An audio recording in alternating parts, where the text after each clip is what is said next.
어린이들에게 어릴 때부터 책을 많이 접하도록 하는 것은 참 유익한 것 같습니다. 특별히 어린이들 같은 경우에 위인전들을 또 이렇게 많이 추천해서 읽히는 것들을 보게 되지요. 우리나라의 위인뿐만 아니라 세계의 위인들의 삶을 접하면서 아이들이 꿈을 꾸게 되고 또 본받을 점들을 찾아가는데 참 유익한 것 같습니다.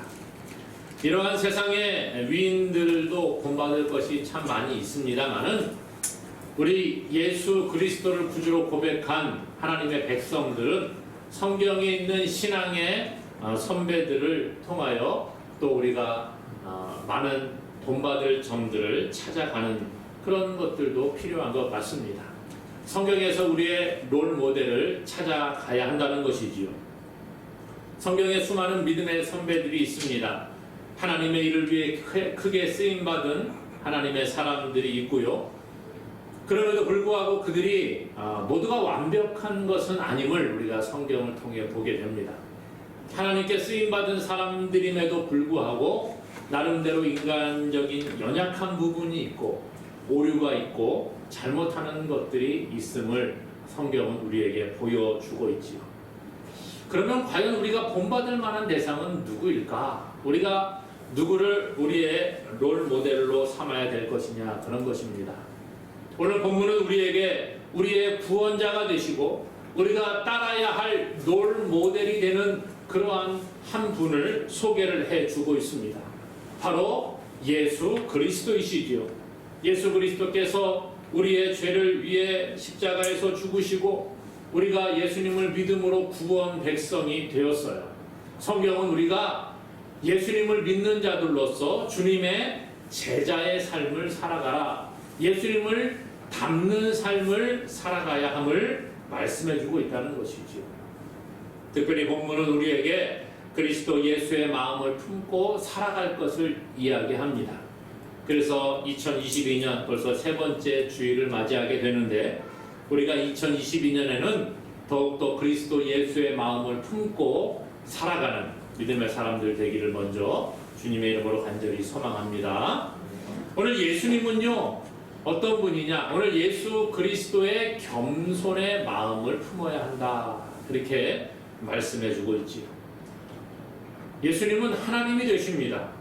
예수님께서는 창조 전부터 계신 분이시고 온 우주 만물을 창조하실 때에 함께 하신 분이었어요. 그러므로 성경은 예수님을 가리켜 또한 창조주가 되심을 끊임없이 말씀해주고 있습니다. 요한복음 1장 1절에 보니까 태초에 말씀이 계시니라, 이 말씀이 하나님과 함께 계셨으니 이 말씀은 곧 하나님이시라. 말씀은 예수님을 이야기하죠. 태초에 말씀이 계시니라, 예수님이 계셨는데 말씀이 하나님과 함께 계셨고 말씀은 하나님이라, 그렇게 요한복음은 시작을 해주고 있습니다. 하나님이신 예수님께서 육신을 입고 동정녀의 몸을 통하여 이 땅에 오셔서 공생애를 보내시게 됩니다. 어려서부터 말씀 가운데 자라고 또 하나님의 영광을 나타내시고 공생애를 시작하실 때 성경에 보니까요, 예수님이 먼저 세례 요한에게 가서 세례를 받으시게 됩니다. 그리고 이제 예수님이 그 광야에서 시험을 받고 사역을 본격적으로 시작을 하시게 되는데요, 요한에게 세례를 받고 무트로 올라오실 때에 하늘에서 소리가 납니다. 그리고 예수님이 하나님의 아들이 되심을 증거해주는 목소리가 나오게 되지요. 마태복음 3장 17절에 보니까요, 하늘로부터 소리가 있어 말씀하시되 이는 내 사랑하는 아들이요 내 기뻐하는 자라 하시니라 그랬어요. 예수님을 가리켜 내 사랑하는 아들이고 내 기뻐하는 자라 말씀해주고 있다는 거예요. 이와 같이 하나님이신 예수님이 친히 사람의 몸을 입고 이 땅에 오셨다, 성경은 가르쳐주고 있습니다. 이것이 바로 예수님의 겸손의 모습이라는 거예요. 그래서 우리가 읽은 빌립보서 2장 6절 이하에 보게 되니까 그는 근본 하나님의 본체시나 하나님과 동등됨을 취할 것으로 여기지 아니하시고 오히려 자기를 비워 종의 형체를 가지사 사람들과 같이 되셨고 사람의 모양으로 나타나사 자기를 낮추시고. 하나님의 본체, 하나님이라는 거예요. 그럼에도 불구하고 하나님으로 계시지 않고 자기를 종의 형체로 그렇게 나타나게 되셨다라는 거예요. 이것이 자신을 낮추신 예수님의 겸손의 모습임을 우리에게 보여주고 있습니다. 사람들은 누구나 더 높은 자리를 차지하기를 좋아합니다. 그것을 위해 투쟁을 하지요. 내가 최고의 권력, 더 높은 권력을 누리고자 하는 것이 인간의 모습입니다. 일반적인 사람들은 높은 자리, 명예를 얻는 자리, 권력을 얻는 자리를 좋아합니다. 남들보다 더 많은 것을 가지기를 좋아하고요. 남들보다 더 존경받는 자리에 있기를 좋아하는 것입니다. 무엇 하나 내가 낮아지고 나는 저 밑에 밑바닥 인생을 살아가야지 이런 사람 한 명도 없을 거예요. 누구나 다 화려한 자리, 누구나 다 사람들로부터 존경받는 자리에 있기를 원한다는 거예요. 그것이 인간의 본성입니다. 그래서 사람들은 본성을 따라서 권력을 찾으려고 하고 명예를 얻으려고 하고 좀 더 많은 것을 가지려고 투쟁하는 것을 보게 됩니다. 이것이 인간의 일반적인 모습이라는 거예요. 우리만 그런 게 아닙니다. 성경에 보니까 예수님께서 특별히 제자들 가운데 12명을 따로 뽑아 세우십니다. 그런데 예수님의 12제자 가운데 야고보와 요한이라는 사람이 있었습니다. 그런데 어느 날 야고보와 요한이 예수님께 나아갑니다. 그리고 예수님께 청탁을 하는 거예요. 예수님, 주님이 영광 중에 들어가시게 되면 주의 우편에 우리 형제 중에 한 명을 주시고 또 한 명은 주의 좌편에 있을 수 있도록 도와주시기 원합니다. 이렇게 요청을 하는 거예요. 야고보와 요한은 형제였거든요. 세베대의 아들들이었는데 이들이 예수님의 제자로 12제자 중에 한 명으로 발탁을 받아요. 그런데 이 형제들이 예수님께 청탁을 하는 거예요. 주님이 영광 중에 가시게 되면, 쉽게 얘기해서 주님이 권력을 잡으시게 되면 한 사람은 주님의 오른편에, 한 사람은 주님의 왼편에 설 수 있도록 도와주세요. 이렇게 말했다는 것이죠. 그런데 그거를 좀 비밀리에 했으면 조금 나았을 것 같은데 다른 10명의 제자들이 그걸 알게 되었어요. 그러면 어떻게 됐을까요? 제자들이 나머지 10명이 맞습니다. 저 야고보와 요한은 충분히 예수님의 오른편과 왼편에 있을 만한 사람입니다. 박수를 쳤으면 좀 좋았을 것 같은데 성경에 보니까 나머지 10 제자들이 그 이야기를 듣고 야고보와 요한에게 화를 냈다 그랬어요. 싸움이 일어난 거예요. 야, 너만 주님의 오른쪽에 앉고 싶어? 네 형제들이 오른편 왼편 다 좋은 자리 차지하고 우리는 저 한 집으로 내려가라는 거야? 막 싸움이 일어난 거예요. 화를 냈다는 것이지. 예수님께서 말씀하십니다. 너희 중에는 그렇지 않을지라도 너희 중에 누구든지 크고자 하는 자는 너희를 섬기는 자가 되고 너희 중에 누구든지 으뜸이 되고자 하는 자는 모든 사람의 종이 되어야 하리라. 그렇게 말씀하세요. 그러면서 마가복음 10장 45절에 인자가 온 것은 섬김을 받으려 함이 아니라 도리어 섬기려 하고 자기 목숨을 많은 사람의 대속물로 주려 함이니라. 예수님이 오신 것은 섬김을 받으러 오신 게 아니라 섬기러 왔다, 그렇게 말씀하시는 거예요. 그러면서 뭐라고 해요? 내 목숨을 많은 사람의 대속물로 주려고 왔다. 나는 높은 자리에서 권력을 누리고 사람들을 다스리는 게 아니라 사람들을 대신하여 내가 죽기 위해 왔다는 거예요. 오늘 예수님은요, 제자들에게 더 높은 자리에 올라가기를 원하지 말라고 말하고 있습니다. 사람의 본성을 따라 더 높은 자리, 더 명예로운 자리를 차지하고 싶은 욕망을 내려놓으라는 거지요. 야고보와 요한은 그러한 욕망이 너무나도 컸기 때문에 예수님께 그것을 요청을 합니다. 나머지 10명의 제자들도 똑같았지요. 화를 냈다 그랬잖아요. 너희들만 좋은 자리에 차지하려고 하느냐? 화를 냈습니다. 그러나 예수님은 그들을 향하여 섬기라 이렇게 말해주고 있어요. 예수 그리스도를 따르는 사람들은 예수님의 말씀에 귀를 기울여야 합니다. 높은 자리를 차지하려는 욕심을 내려놓고 자신을 낮추는 자가 되어야 해요. 다른 사람에게 섬김을 받으려고 하기보다 섬기는 자가 되어야 함을 예수님은 말씀해주고 있어요. 이게 예수님의 겸손, 낮아지심, 섬김의 모습이라는 거예요. 사실 우리가 겸손하고 낮아지고 남을 섬긴다는 게 쉽지 않습니다. 저도 목회자가 되어서 교회 그 사역들을 하다가 보면 참 섬기는 게 쉽지 않음을 경험을 합니다. 그렇지요. 목사님 사람들이 그러니까 제가 뭐가 좀 되는 것처럼 그럴 때가 있어요. 자꾸 누가 사람들이 저를 섬기려고 하니까 어떨 때는 제가 먼저 하면 목사님 그런 거 하면 안 된다고 막 그런 분들이 계시더라고요. 아니요. 똑같습니다. 예수님은 우리에게 섬기라고 말하고 있는 거예요. 비록 많은 것을 할 수는 없을지라도 내가 할 수 있는 만큼 남을 섬기게 되면 그것이 주님이 기뻐하시는 모습이라는 거죠. 6월절 전에 예수님이 십자가를 지시기 전에 제자들과 함께 모여서 식사를 하십니다. 그러다 갑자기 예수님이 겉옷을 벗고 수건을 가져다가 허리에 두르십니다.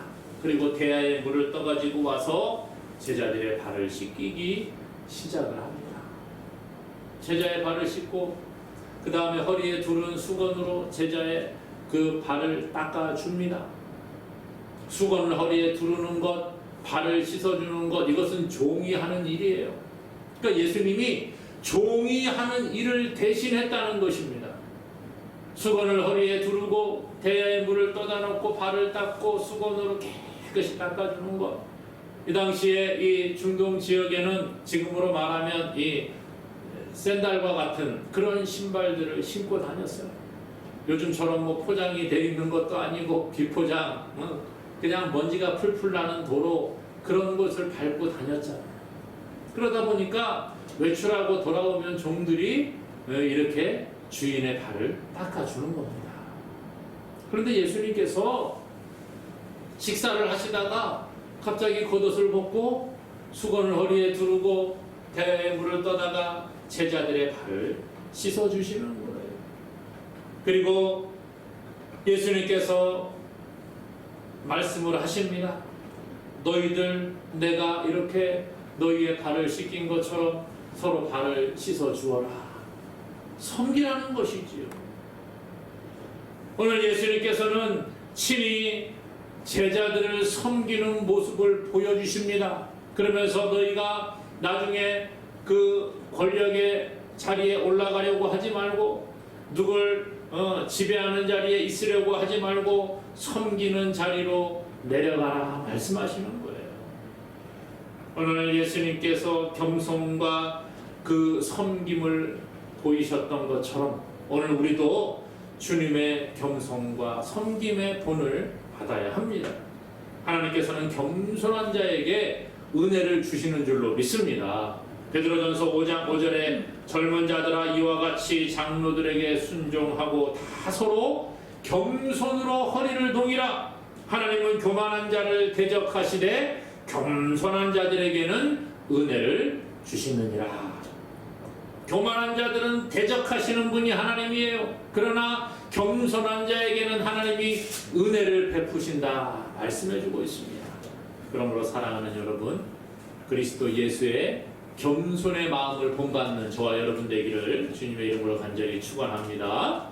또 오늘 그리스도 예수의 희생의 마음을 품으라 오늘 본문은 우리에게 가르쳐주고 있는 것이죠.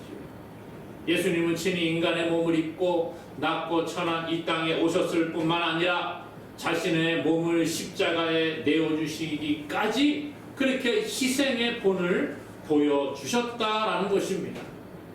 하나님이신 예수님께서 죄인인 저와 여러분들을 위해 친히 십자가에 자신을 희생 제물로 드리셨다는 거예요. 십자가의 희생, 오늘 본문 8절에 그러잖아요. 사람의 모양으로 나타나사 자신을 낮추시고 죽기까지 복종하셨으니 곧 십자가에 죽으십니다. 예수님이 십자가에서 죽으시는 희생의 본을 보여주십니다. 하늘의 보좌를 버리고 희생의 자리로 내려오시는 거예요. 우리 죄 때문에 대신 희생을 감수하시는 사랑의 본을 보여주십니다. 예수님의 십자가의 죽으심의 희생으로 말미암아 죄로 죽었던 우리들이 구원 백성이 되는 놀라운 역사가 있게 된 줄로 믿습니다. 그래서 고린도전서 15장 45절에는 이렇게 말해요. 기록된 바 첫사람 아담은 생명이 되었다 함과 같이 마지막 아담은 살려주는 영이 되었나니.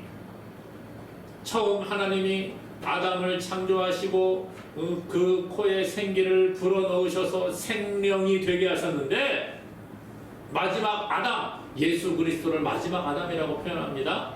이 마지막 아담은 살려주는 영이 되셨다.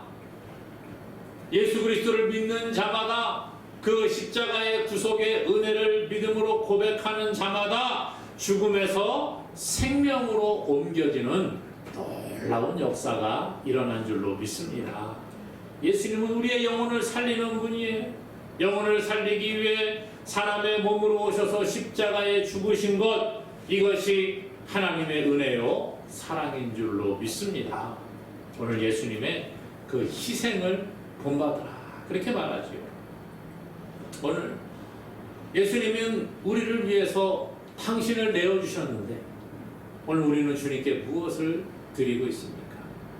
참 희생이라고 하는 게 쉽지 않은 것 같습니다.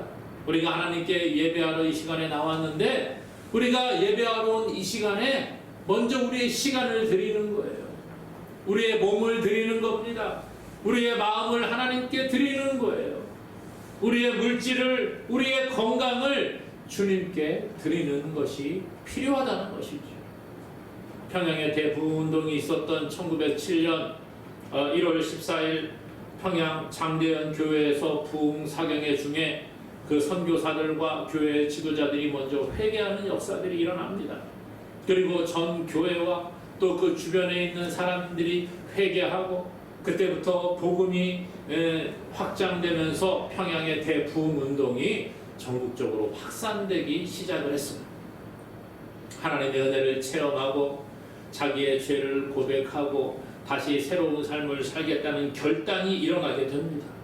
그래서 한국교회가 아주 크게 부흥을 맛보는 놀라운 역사가 있었지요.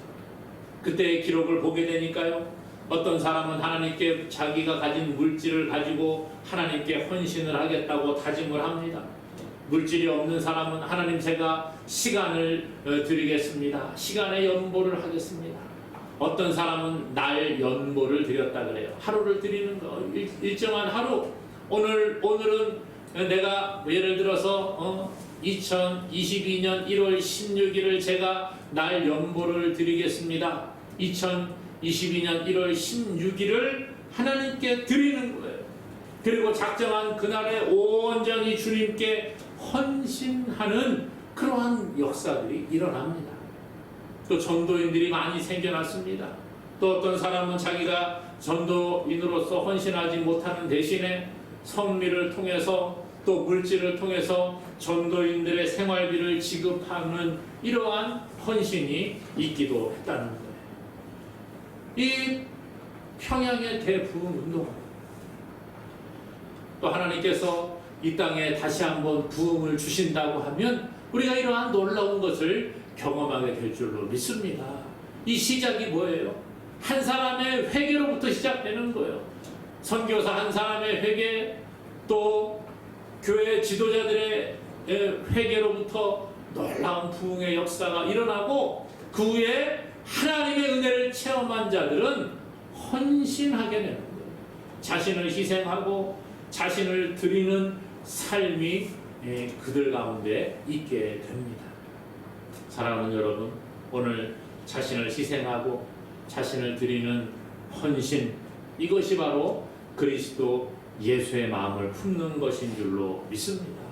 우리가 주님을 본받아 정말 무엇을 드릴 수 있을까요? 주님은 우리에게 당신의 몸을 십자가에 내어주시기까지 그렇게 희생하시고 우리에게 헌신을 하셨는데, 오늘 우리가 주님께 우리의 몸과 마음과 시간과 모든 것을 주님께 드릴 수 있는 믿음의 사람 되기를 간절히 주님의 이름으로 축원합니다. 또 오늘 말씀은 그리스도 예수의 순종의 마음을 품어야 함을 이야기해 주고 있습니다. 8절에 보니까요, 사람의 모양으로 나타나사 자기를 낮추시고 죽기까지 복종하셨으니, 그렇게 말해요. 주님이 복종하셨다는 거예요. 예수님은 하나님이십니다. 그런데 십자가에서 죽으셨어요. 당신의 그 의지를 가지고 복종하시는 겁니다. 첫사람 아담이 순종하지 아니함으로 죄가 세상에 들어왔습니다. 그런데 한 사람 예수 그리스도의 순종하심으로 죄인이 구원받는 놀라운 역사가 있게 되는 거죠. 그래서 로마서 5장 19절은 한 사람의 순종하지 아니함으로 많은 사람이 죄인 된 것 같이 한 사람의 순종하심으로 많은 사람이 의인이 되리라 그랬습니다. 예수님의 순종이 우리에게 의를 가져오는 거예요. 죄인이었던 사람이 죄로부터 해방되어 하나님의 백성으로 거듭나는 역사가 있게 되는 것입니다. 어떻게 이런 일이 가능해요? 순종, 예수님의 순종이 있었기 때문에 가능하다는 거죠. 삶을 살아가다 보면 때로 우리 인생 가운데 고난이 찾아올 때가 있습니다. 그런데 우리가 기억해야 하는 것은 모든 고난 가운데에도 하나님의 뜻이 있다는 거예요. 하나님의 백성들의 인생 가운데에는 하나도 하나님의 뜻이 들어가지 않은 것이 없는 줄로 믿으시기 바랍니다.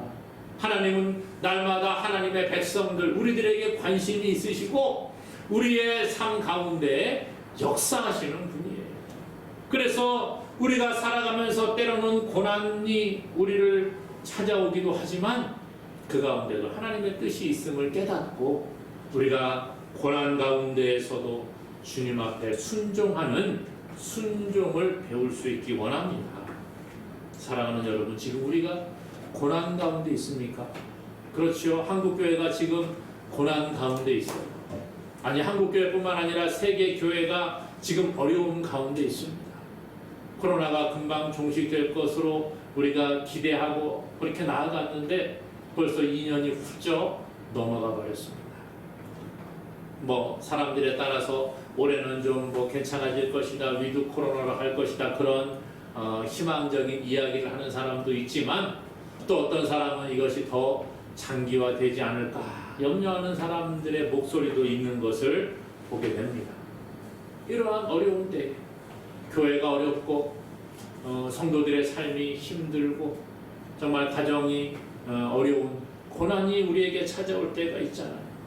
때로는 건강의 어려움으로 말미암아 고통 가운데 빠지기도 하고 여러 가지 어려움들이 우리를 찾아옵니다. 예수님께서는요, 이런 고난이 있음에도 순종하는 모습을 보여줍니다. 우리가 하나님께 순종하는 게 필요하죠. 예수님은 십자가를 지시기 전에 겟세마네 동산에서 기도하십니다. 아버지여, 할 수만 있으면 이 잔을 내게서 옮겨주시기 원합니다. 기도하시잖아요. 그리고 나서 뭐라 그래요? 그러나 나의 원대로 마시고 아버지의 원대로 되기를 원합니다. 이것이 예수님의 순종이라는 거예요. 오늘 말씀에서는 죽기까지 복종하셨다, 그렇게 말해주고 있어요. 오늘 우리가 예수님의 순종의 마음을 배워야 합니다. 중세 유럽에 프란체스코 수도원이 있었는데, 프란체스코가 수도원에 있을 때에 그 프란체스코에게 제자가 되겠다고 찾아오는 사람들이 있었다는 것이죠. 그런데 어느 날 두 사람이 제자가 되겠다고 찾아옵니다. 그래서 프란체스코가 이들에게 이야기합니다. 그러면은 저기 있는 배추를 밭에다 가서 심는데 이 배추 뿌리가 하늘을 향하도록 심고 와라. 그렇게 이야기를 했어요. 두 사람이 배추를 가지고 갑니다. 그리고 이제 땅을 파고 이 배추를 심는데 한 사람은 이 프란체스코 말대로 배추의 뿌리가 하늘을 향하도록 이렇게 심었습니다. 또 한 사람은 아무리 생각을 해도 배추는 이렇게 심는 게 아닌데 이 뿌리가 땅으로 가야지 배추가 사는데 생각이 되어서 배추를 똑바로 뿌리가 땅을 향하도록 이렇게 해서 심고 왔습니다. 조금 있다가 이제 프란체스코가 와가지고 그 배추를 심은 것을 보고 옵니다. 누가 제자가 되었을까요?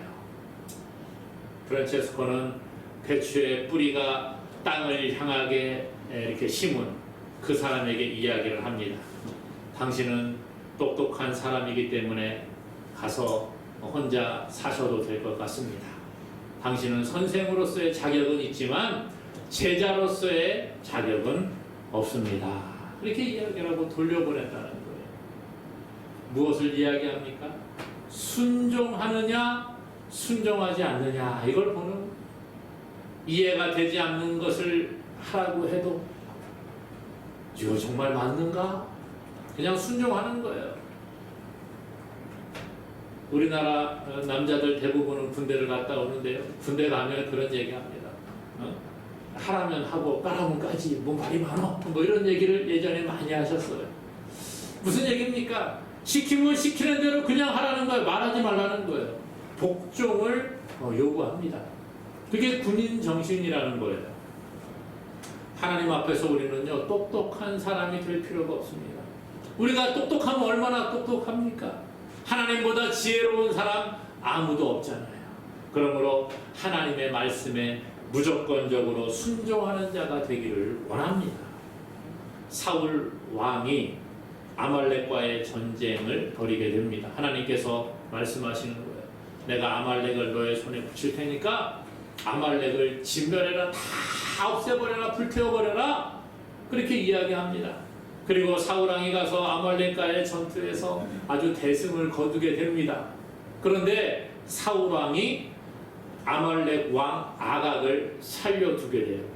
그리고 그 양과 소와 가장 좋은 것 또는 기름진 것과 어린 양 이런 좋은 것들은 남겨놓고 나머지 하찮은 것들을 다 진멸해 불태워 없애버립니다. 그러니까 이 아각 왕을 살려놓고 또 가장 좋은 양과 소와 뭐 어린 양 이런 것들은 남겨놓았다는 거죠. 하나님의 말씀에 불순종합니다. 그때 하나님께서 사무엘 선지자를 사울왕에게 보내서 책망을 하시죠. 사무엘상 15장 22절에 사무엘이 이르되 여호와께서 번제와 다른 제사를 그의 목소리를 청종하는 것을 좋아하신 같이 좋아하시겠나이까? 순종이 제사보다 낫고 듣는 것이 수량의 기름보다 나으니 그렇게 말해주고 있어요. 순종이 제사보다 낫다. 왜 이런 얘기합니까? 사무엘 선지자가 와서 왕이요 왜 하나님 말씀을 어겼습니까? 그랬더니 사울왕이 변명을 하거든요. 이 좋은 거 다 가지고 와서 하나님께 내가 제사 드리려고 했습니다. 그랬더니 사무엘이 그러는 거예요. 순종이 제사보다 낫고 듣는 것이 수량의 기름보다 낫습니다. 이거 좋은 건 남겨놨다가 하나님께 이거 드린다고 해서 하나님 기뻐하겠습니까? 그 얘기예요. 욕심을 가지고 남겨놓고 하나님께 변명하다가 책망받는 그러한 안타까운 것을 보게 됩니다. 결국 사울은 하나님께 버림을 받아 왕으로부터 이제 끝나게 되고 다윗을 세워서 다윗의 가문이 왕위를 계승하게 되는 하나님의 역사를 우리가 성경을 통해 보게 됩니다. 사랑하는 여러분, 하나님께서는 지금 우리에게도 예수님을 따라 순종을 요구하고 계십니다. 아까 프란체스코가 제자에게 말도 안 되는 일을 시켰을 때에도 순종을 요구한 것처럼 하나님이 때로는 우리가 이해할 수 없는 일들을 그렇게 허락하실 때가 있어요. 우리에게 고난도 허락하시고 우리가 인간의 상식으로, 인간의 이성으로 이해가 되지 않는 것들을 하라고 하실 때가 있을 수도 있습니다. 그럼에도 불구하고 우리가 순종하는 자가 될 수 있기 원합니다. 그것이 하나님의 인도와 복을 받는 비결이라는 거예요. 그러므로 이 말씀을 다시 한번 기억하고 예수님을 본받아 주님의 말씀에 순종함으로 날마다 은혜 가운데 거하는 저와 여러분 되기를 주님의 이름으로 간절히 축원합니다.